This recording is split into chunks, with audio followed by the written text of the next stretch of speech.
está bien bonito.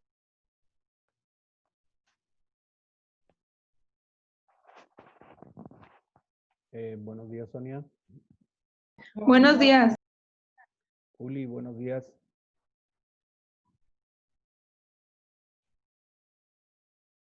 Bueno, creo que no escucho.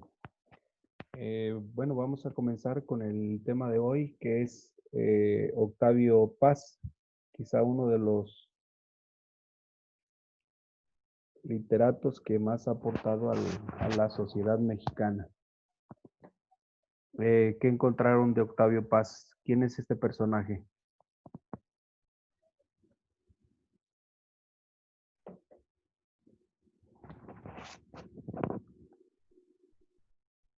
¿Quién fue este personaje, Octavio Paz?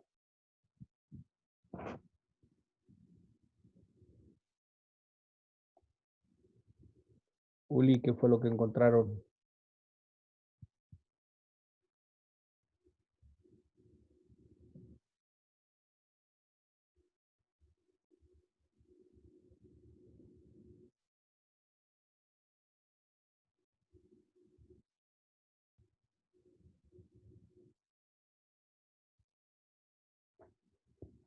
Adelante, ¿qué tienen? ¿Qué encontraron de Octavio Paz? Yo lo que encontré fue que fue un poeta, ensayista, dramaturgo y diplomático mexicano. Obtuvo el Premio Nobel de Literatura en 1990 y el Premio Cervantes en 1981.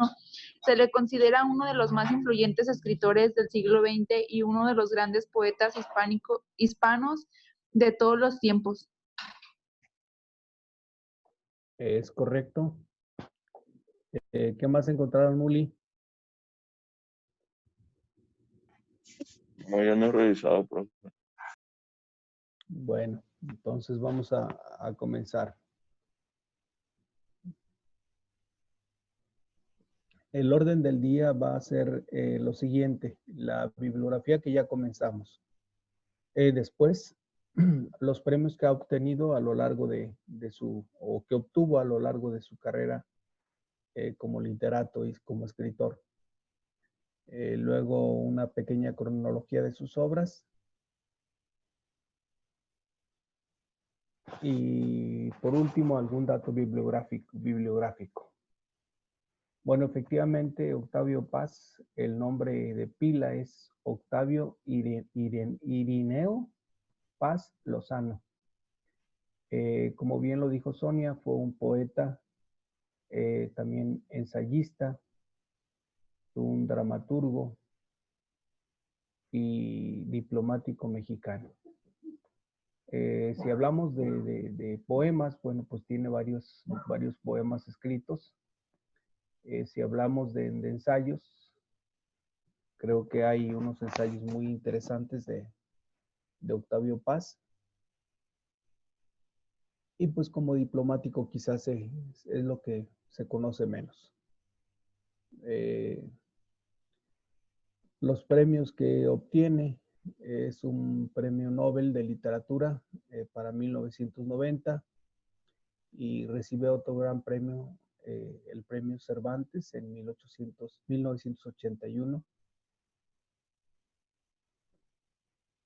Y pues propiamente es uno de los escritores más prolíferos del siglo XX.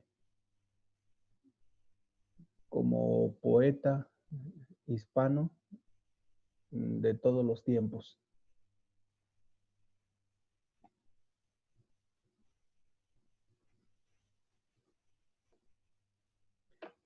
Octavio Paz nace en la Ciudad de México un 31 de marzo de 1914 en una zona muy bonita que se llama Coyoacán. Es una zona con mucha vegetación, es un lugar muy conocido en la Ciudad de México. Hoy en día podríamos decir que pues lo típico de Coyoacán es el chocolate con churros rellenos. No sé si los han probado. Yo no, pero sí los he visto. ¿Sí? Entonces son churros rellenos, estos pues son típicos de Coyoacán y el chocolate. Entonces, pues nace en esta zona de Coyoacán, una zona pues muy bonita por su arquitectura,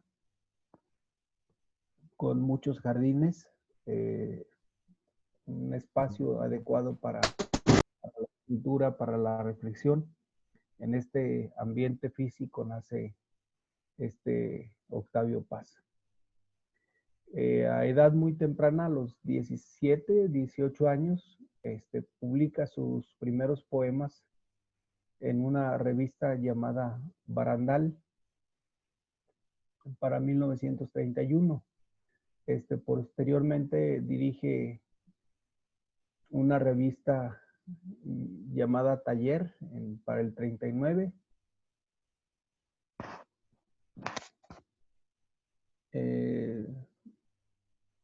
Para el 1943 escribe otra obra llamada El Hijo Pródigo. En un viaje a España, contacta a intelectuales de la República Española, concretamente a Pablo Neruda, que es otro escritor muy, muy importante e interesante. Estos contactos, bueno, pues van a influir fuertemente en su poesía. Gran parte de su vida, pues no la pasa aquí en México, la pasa en el extranjero, que es otra característica de los grandes escritores. Después de publicar Luna Silvestre en el 1933, se desata la Guerra Civil Española allá en España, lógico. Y para el 36 edita otra obra. Ya hasta el 37, por ahí publica otra obra que se llama Entre la Piedra y la Flor. En el 41, A la orilla del mundo. En 1944 obtiene una beca y pasa a hacer estudios en Estados Unidos. Y ya en 1945, entre el Servicio Exterior Mexicano, es enviado a París. Durante este periodo, al parecer, se aleja un poquito de las ideas que habían predominado en su pensar, como es el marxismo. El marxismo, acuérdense que es una corriente filosófica que tiene una predominancia por la lucha de las clases, donde su pensamiento filosófico del marxismo, bueno, se orienta más por la opción por los pobres. Y entonces esto pues trae ciertos conflictos en su pensar, porque va modificando muchas cosas a través del tiempo. Al entrar en contacto con los poetas surrealistas y otros intelectuales europeos e hispanoamericanos, ya llegada la década de los 50, publica otras 4 o 5 obras. Entre ellas está Libertad bajo palabra en el 49, El laberinto de la soledad, que es uno de los libros más conocidos por la mayoría de lectores, y de hecho es pues una de las obras que va a dejar más huella y que hasta la fecha, bueno, pues se sigue utilizando en algunas carreras. Laberinto de la soledad, 1950. El relato de la soledad, perdón, el relato de la sociedad mexicana. Águila o Sol, que fue una película también mexicana, por lo menos la protagonizó más de alguna vez Cantinflas en 1951. Y por último, un libro de prosa de influencia surrealista, titulado El arco y la lira, en 1956. Pero regresando un poco al laberinto de la sociedad, Creo que es una de las obras más prolíferas. No sé si ustedes la conocen.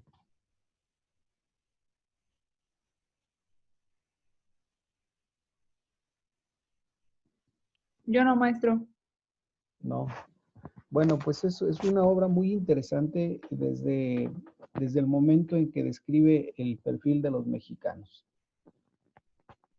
Esta obra,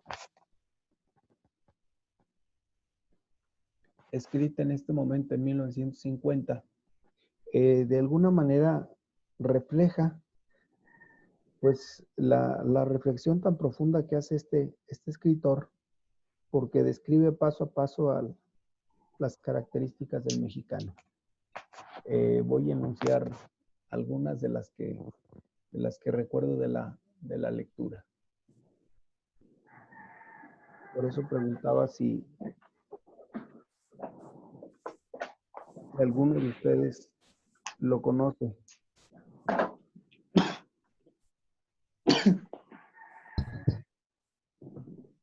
¿Y lo han oído hablar?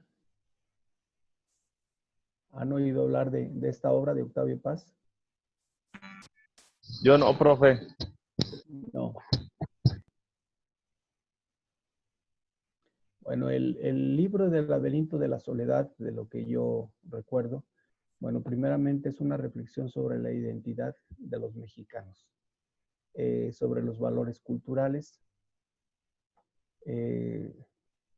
que de alguna manera se promueven ya dentro de la historia mexicana.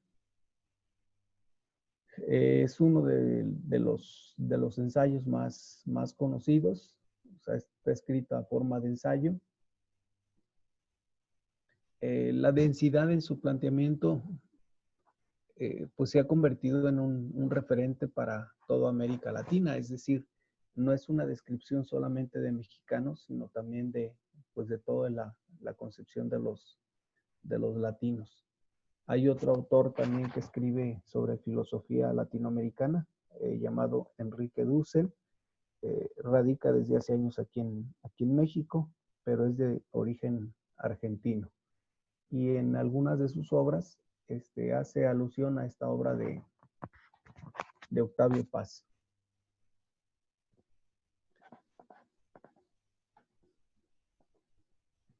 Este libro del laberinto de la soledad, ya en el siglo XX, propiamente el siglo que acaba de terminar, se hace una pregunta si en realidad tenemos una nación independiente o apenas va en independencia, porque pues muchas de las cosas que señala él en la obra, nos vamos dando cuenta que pues no, hay muchos cambios en el mexicano, y creo que ustedes los pueden ahorita detectar. Por ejemplo, se dice que toda la sociedad debemos utilizar cubreboca. ¿Y qué es lo que hace en muchos lugares los mexicanos? Pues no lo usamos. O sea, con frecuencia utilizamos el lenguaje me vale. ¿Y qué es me vale? ¿Qué significa el me vale?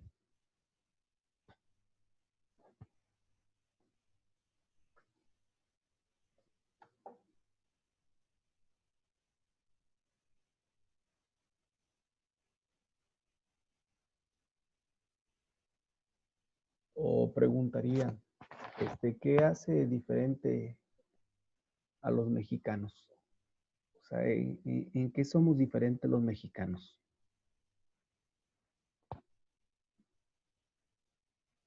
¿Dónde marcamos diferencia a los mexicanos?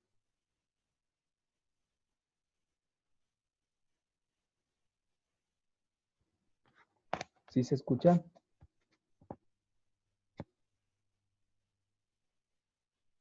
Bueno, ¿se escucha? Es que somos diferentes aquí, profe. Es que yo vengo manejando, perdón. No. Usted concéntrese en la manejada, no vaya a suceder algún accidente.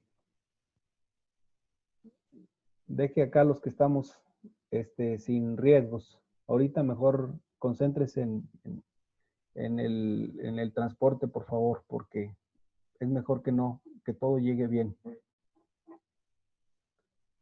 A ver, los demás, ¿En qué somos diferentes los mexicanos? ¿O en qué nos diferenciamos los mexicanos?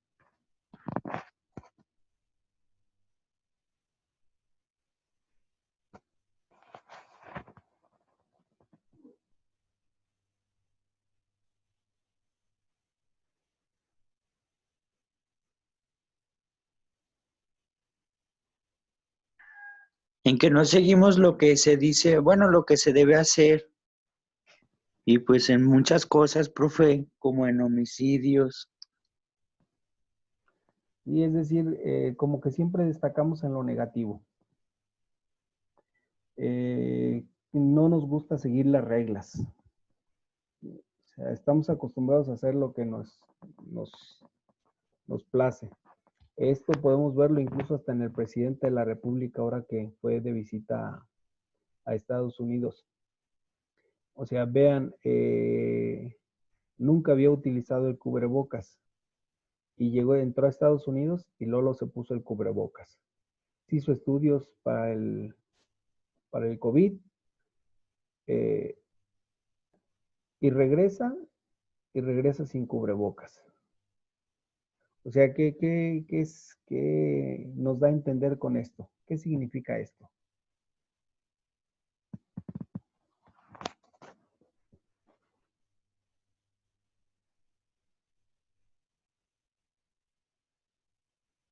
¿Qué significa esto de entrar sin cubrebocas?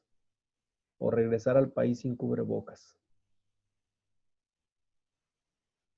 ¿Cuándo han visto al presidente de la República con cubrebocas? En sus reuniones matutinas.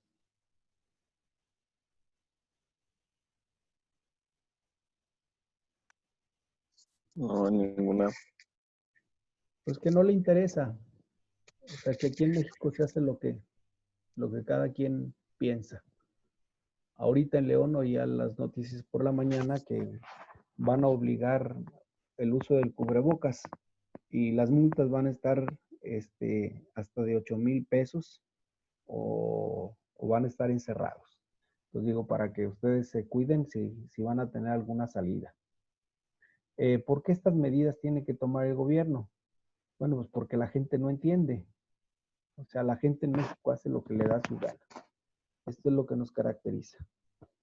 O una de las tantas características. Entonces, esto curiosamente ya para 1950, Octavio Paz lo va describiendo en este ensayo, El laberinto de la soledad.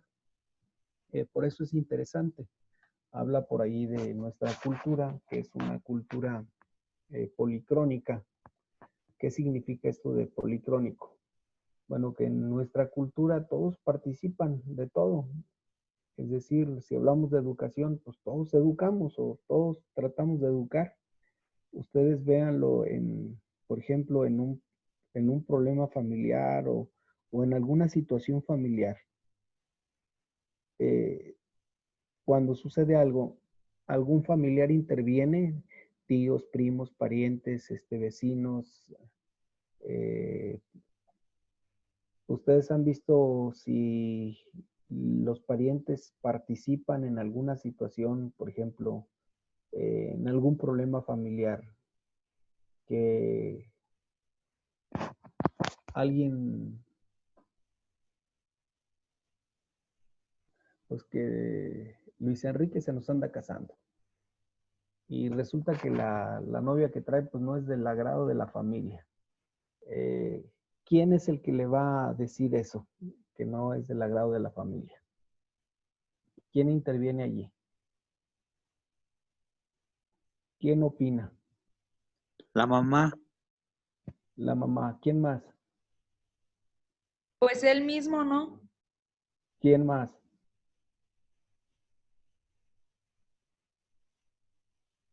Todo el metiche que se atraviesa. Todo el metiche que se atraviesa.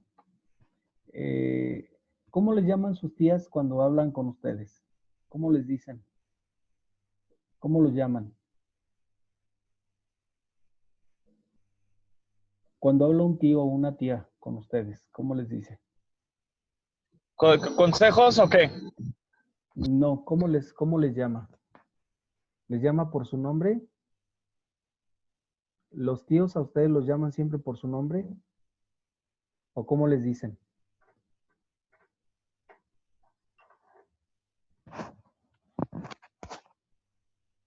Pues a mí me dicen Enrique. ¿Alguno de ustedes los llaman de hijos o de hijas? Ah, sí, yo tengo una tía que me dice hijo. ¿Y usted es su hijo? No, su sobrino. Ah, ¿y por qué el hijo? Algunas novias les llaman mijas, ni siquiera hijas, sino mijas. Y algunos novios también. ¿Cómo se llaman los novios? ¿O qué sinónimos utilizan los novios?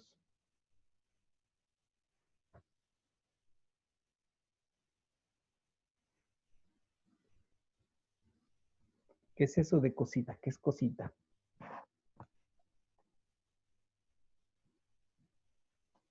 ¿Son términos que utilizan o que han escuchado que otras personas utilizan? Aquel. Bueno, entonces, eso es por parte de nuestra cultura policrónica, donde todos participamos en todos. Cuando están corrigiendo a alguien, siempre, siempre, siempre no es la mamá la que corrige únicamente, sino todos intervienen, los primos, sobre todo los hermanos. Todo el mundo trata de corregir. Generalmente partimos siempre de la suposición para hacer afirmaciones. Entonces, todo esto es lo que trata propiamente la obra del Laberinto de la Soledad, por eso es una obra muy, muy interesante. Se las recomiendo.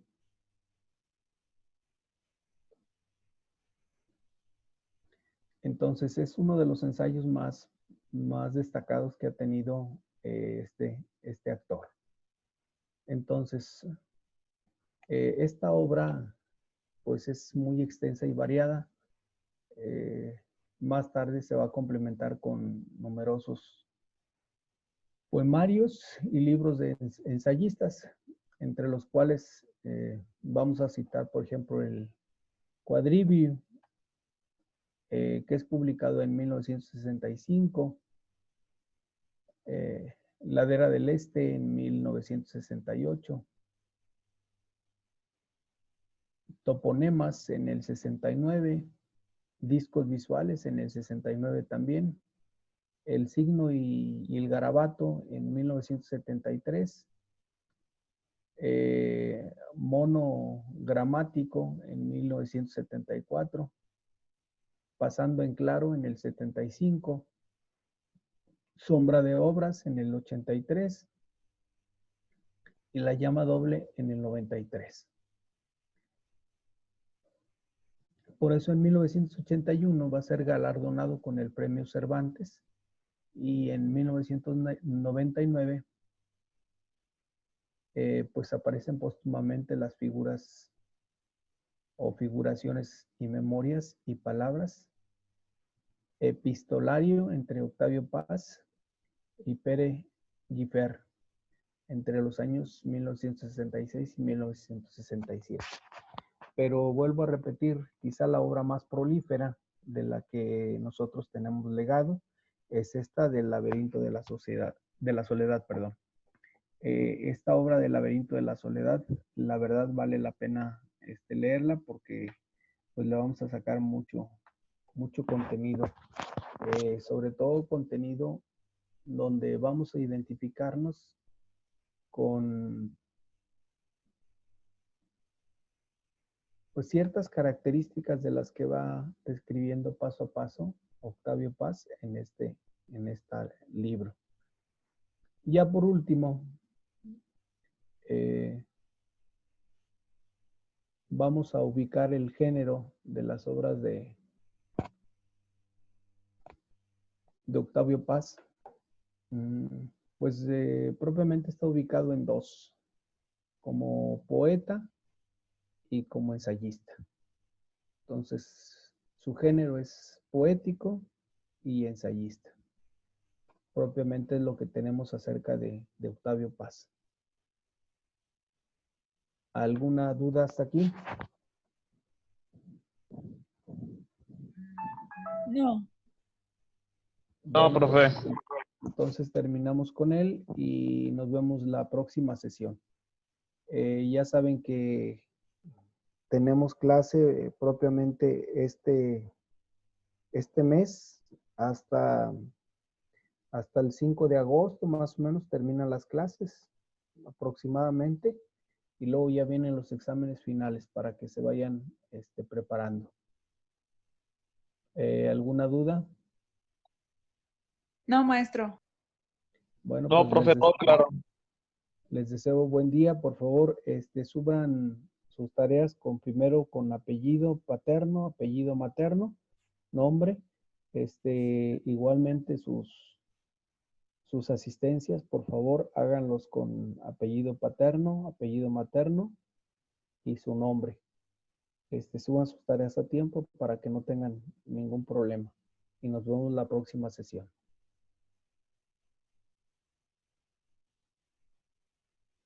Pasen bonito día. Va, Igualmente, igualmente, profe. gracias.